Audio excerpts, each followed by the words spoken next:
There is a little lever there, so we're just going to crank that lever, and that's going to fold the seat down. So as you can see there, it's not too useful because at the end of the day, we still don't have a flat surface, but that's where these secondary levers come into play. So what we're going to do is crank this one up and watch what happens. We lift that up, seat folds down.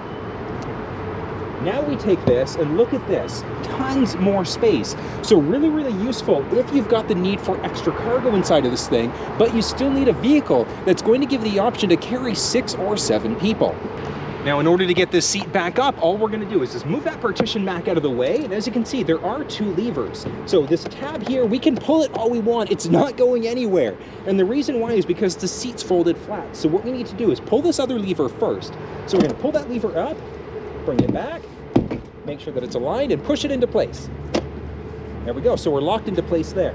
Now all we have to do is pull this red lever, and that's going to bring the seat back up. So as you can see, very, very straightforward.